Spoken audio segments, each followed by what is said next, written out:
সিথি, বিলে অনেক পদ্ম ফুল ফুটেছি, চল গিয়ে তুলে আনি আমরা। হ্যাঁ আপু, চল। তোর বিয়ের বয়স হয়ে গেল, তবুও তোর বাচ্চাদের মতো লাফালাফি আর ঝাপাঝাপি শেষ হলো না।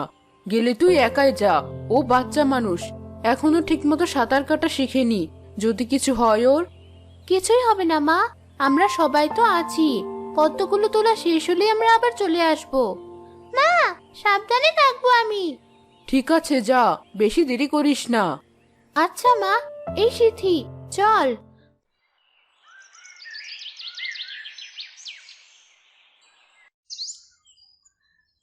আপু, এখানে পদ্ম তুলবি তোরা? হ্যাঁ, তুই এখানে দাঁড়িয়ে থাক, আমি আমার বন্ধুদের সাথে পদ্ম তুলে নিয়ে আসি। না, আমিও যাব, পদ্ম তোলার জন্যই তো তোর সাথে এলাম। যদি পদ্মই না তুলতে পারি, তাহলে মাকে এত বলে কই এখানে এসে কি লাভ হলো? তোর ছোট বোনকে এনেছিস কেন? ও আমাদের সাথে গেলে ওকে দেখে রাখবে কে? আমাকে দেখে রাখতে হবে না, আমি চুপচাপ একপাশে দাঁড়িয়ে পদ্ম তুলবো। ঠিক আছে, চল তবে। ওই পদ্মটা তুলে নিয়ে আয়, বেশ বড় দেখতে। এটা? হ্যাঁ, ওটাই। আপু দেখ, ওই পদ্মটা দেখতে কত সুন্দর। হ্যাঁ, বুঝেছি। আপু, ওদিকে তাকানো ভালো মতো। ধর, আপু তো আমার কোনো কথাই শুনছে না। পদ্মটা দেখে মনে হচ্ছে বেশি দূরে না। এক কাজ করি, আমি পদ্মটা ছিঁড়িয়ে এনে আপুকে দিই, তাহলে আপু চমকে যাবে। সিথিনা একটু আগে আমার বাসায় ছিল, কোথায় চলে গেল? দেখ, তোর আশেপাশে কোথাও আছে, নয়তো পানি থেকে উঠে বাড়ি চলে গেছে। আচ্ছা, তুই এখানেই থাক, সিথিকে দেখলে আমায় ডাক দিস, আমি একটু বাড়ি থেকে আসছি।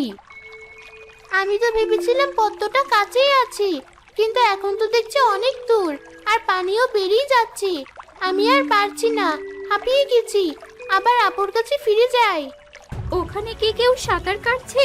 পানির এত শব্দ হচ্ছে কেন? কেউ ডুবে যাচ্ছে না তো? এখানে আবার পানির স্রোত কোত্থেকে এলো? শিমু আপু, আমাকে বাঁচাও। আরে, সিথির গলা না? শিমু, সিথি এখানে। কোথায় সিথি? ওখানে একটা মেয়ে তোর নাম ধরে ডাকলো, শুনে মনে হলো সিথি। বলছিস কি? ও এত দূর কিভাবে গেল? আমি ওকে বাঁচাতে যাচ্ছি।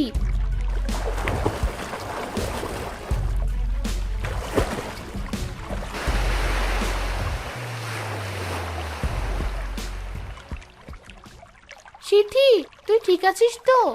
হ্যাঁ আপু, ঠিক আছি। তুই আর একটু দেরি করলে আমি হয়তো ডুবেই যেতাম। তুই আমাকে না বলে এত দূর কেন এসেছিস? তোর যদি কিছু হয়ে যেত? ভেবেছিলাম তোকে ওই বড় পদ্ম ফুলটা উপহার দেব, তাই। কোথায়? আমি তো এখানে কোনো পদ্ম দেখছি না। আর কখনো এমন করবি না। এখন পানি থেকে উঠে বাড়ি চল। হ্যাঁ, চল।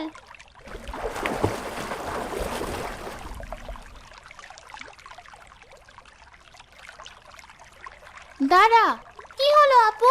আমরা তো এসে পড়েছি প্রায়। তুই হঠাৎ থেমে গেলি কেন? তুই তো বাকি পথ যেতেই পারবি। পানি থেকে উঠে তুই বাড়ি চলে যা, আমি একটু পরে আসছি। ঠিক আছে আপু। পায়ে কি বাজলো আমার? সে কখন থেকে পাটা ছাড়ানোর চেষ্টা করছি, বাদন তো ছাড়ছি না, উল্টারও শক্ত হয়ে বেঁধে বসছি, ব্যথাও পাচ্ছি বেশি। আরে, একটা সুন্দর পদ্ম আমার দিকে এগিয়ে আসছে। সিথিকে এই পদ্মটার কথাই বলছিল আমাকে।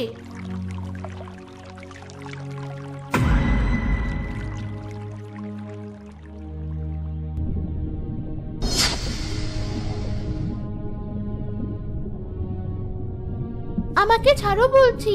পানি, আমি এখনো পানিতে কি করছি? মা, তুমি কোথায়? ভয় পেও না, আমি আছি তোমার সাথে। তুমি কি? আমি মায়ের কাছে যাব, আমার বোনের কাছে যাব।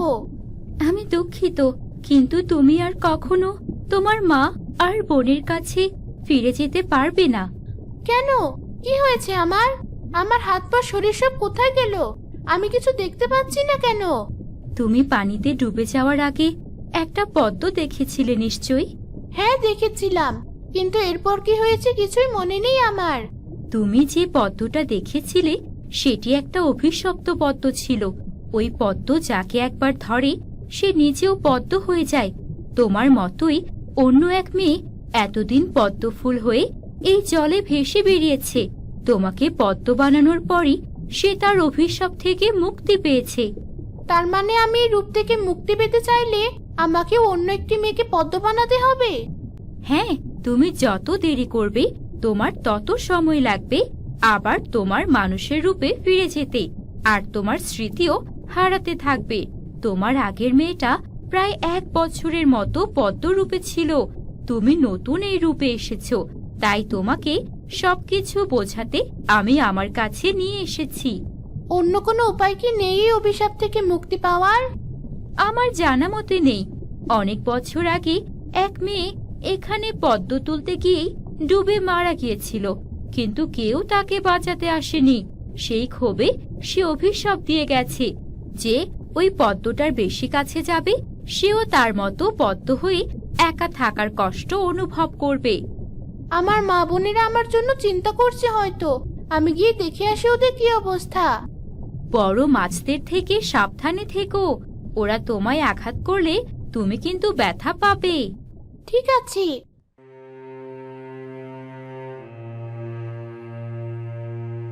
কোথায় গেল আমার মেয়ে? তোমরা কেউ ওকে খুঁজে বের করছো না কেন? আমরা পুরো বিল সহ আশেপাশের সব জায়গায় খুঁজে দেখেছি, কোথাও পাইনি শিমুকে। আমার মনে হয় ও পানিতে ডুবে মারা গেছে। চুপ করো, এ কথা ভুলেও মুখে আনবে না। আমার মেয়েকে তোমরা না এনে দেওয়ার আগ পর্যন্ত আমি বিলের সামনে থেকে সরবো না। সিথি, বোঝাও তোমার মাকে। এভাবে আর কতক্ষণ না খেয়ে বসে থাকবে এখানে? তাকে বাড়ি নিয়ে যাও। আমি তো সেই কখন থেকেই বুঝিয়ে যাচ্ছি মাকে, কিন্তু মা তো আমার কোনো কথাই শুনছে না। তোমার মা হঠাৎ ভাবে মাটিতে পড়ে গেল কেন? অজ্ঞান হয়ে গেছে বোধ হয়। ধরো তাকে। মা, চোখ খোলো।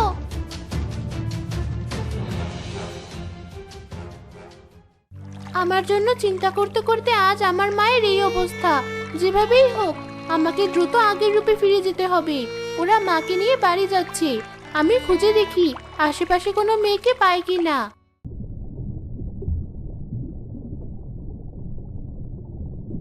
কি ব্যাপার, তুমি ফিরে এলে যে? আমি তো ভেবেছিলাম তুমি একদিনের মাঝেই তোমার আসল রূপে ফিরে যাবে। আজ বিলে সারাদিন অনেক মেয়েকে খোঁজাখুঁজি করেছি, কিন্তু তেমন কাউকে পাইনি। আমার সাথে দুর্ঘটনাটা ঘটার পর কেউ আর বিলে নামছে না। চিন্তা করো না, কিছুদিন পর আবার সব স্বাভাবিক হয়ে যাবে। কিন্তু আমার মা আমার জন্য কান্নাকাটি করার পর অনেক অসুস্থ হয়ে গেছে। মাকে নিয়ে অনেক চিন্তা হচ্ছে আমার। বেশি না, আর কটা দিন ধৈর্য ধরো, সব ঠিক হয়ে যাবে। কিন্তু এই কদিন আমি কি করব? কি আর করবে, এখন তো আর তুমি কোনো মানুষ নাও, তোমার ওপর আর কোনো দায়িত্ব কর্তব্য নেই। তুমি পদ্ম, এই বিলের জলেই নিজের মন মতো ভেসে বেড়াও। ঠিক আছে। পদ্ম বেশ কয়েকদিন বিলের জলে একা একাই ভেসে বেড়ালো। প্রতিদিন দূর থেকে তার বাড়িতে মানুষের আনাগোনা দেখতো।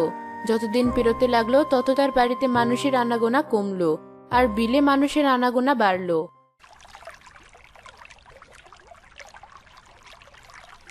ওই তো আজ বেশ কয়েকটা মেয়ে নেমেছে বিলের পানিতে। একটা মেয়ে বাকি মেয়েগুলোর কাছ থেকে দূরে সরে গিয়েছে। ওই মেয়েটাকেই ধরি। শিমু আপু, আজ আমাদের সাথে থাকলে কত ভালো হতো, না জানি কোথায় চলে গেছে। আরে, এই তো দেখছি আমার বান্ধবীরই ছোট বোন। না না, ওকে ধরা যাবে না, অন্য কাউকে ধরতে হবে। সুমা, তুই আবার একা একা ওদিকে গিয়েছিস কেন? ফিরে আয়। ওরা সবাই মিলে কত আনন্দ করছে। আজ বেঁচে থাকলে আমিও ওদের মতো আনন্দ করতে পারতাম। দেখি অন্য কাউকে পাই কিনা।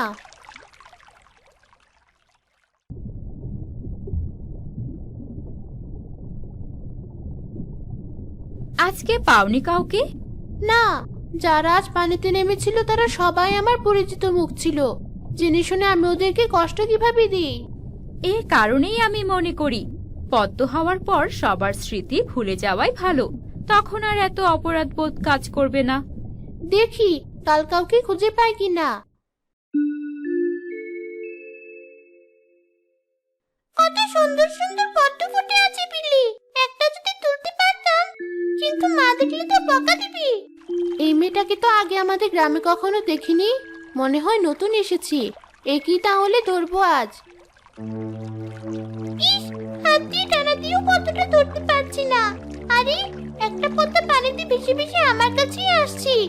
যাক, ভালোই হলো, আমাকে আর কষ্ট করে পানিতেও নামতে হবে না, আর মায়ের বকাও শুনতে হবে না। কোথায় গেলি রিমি? এদিকে আয়।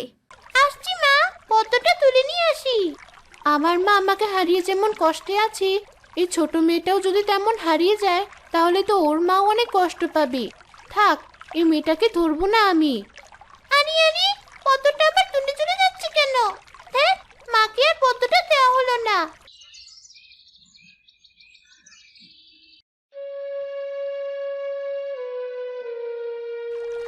আরে, ওটা স্মৃতি না? বিড়ের পাড়ে বসে কাঁদছে কেন? গিয়ে দেখি তো। আপু, তুই চলে যাওয়ার পর থেকে মা না খেয়ে আর না ঘুমিয়ে অসুস্থ হয়ে পড়েছে। কবিরাজ সাহেব বলেছেন তার শরীরে নাকি বড় এক রোগ বাসা বেঁধেছে, সে নাকি এখন আর ভালো হবে না। তোরা দুজনে আমাকে ফেলে চলে গেলে আমি একা কি নিয়ে বাঁচবো?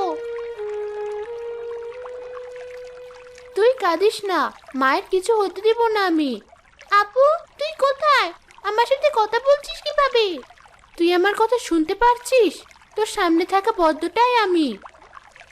তুই পদ্ম হলি কিভাবে? সব কথা পরে বলবো, তুই এখানেই থাক, আমি মাকে ভালো করার কোনো উপায় খোঁজার চেষ্টা করি।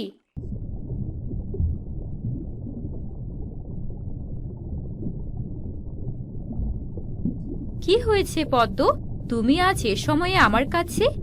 আমার মা অনেক অসুস্থ, তুমি তাকে যেভাবেই হোক ভালো করে দাও। আমার তো তেমন কোনো ক্ষমতা নেই, তবে একটা উপায় শুনেছিলাম, সেটা কাজ করবে কিনা আমি নিশ্চিত না। কি উপায়? তোমার পাপড়ির মিশ্রণে নাকি একটা রস বানানো যায়, যেটা খেলে যে কোনো কঠিন রোগ বালাই নিমিষেই সেরে যায়। তবে এ কাজ করলে তুমি আর বাঁচবে না, আর এই অভিশাপটাও চিরজীবনের মতো ভেঙে যাবে। আমার মাকে বাঁচানোর জন্য আমি আমার জীবন দিতেও রাজি আছি, আর আমি এমনিতেও চাই না আমার অভিশাপ অন্য কেউ নিয়ে কষ্ট পাক।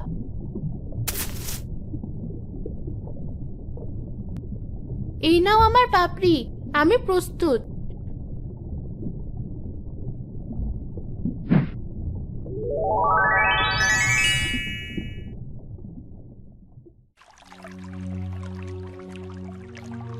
মাকে বলে সেটাই তাকে দেওয়া আমার শেষ উপহার, সেজন্য পুরোটা খায়। তোর সাথে আমার আর কখনো দেখা হবে না, মায়ের খেয়াল রাখিস। পদ্ম পাপড়ির রস খাওয়ার পর শিমুর মা ভালো হয়ে যায়, আর পদ্ম শিমু মারা যায়।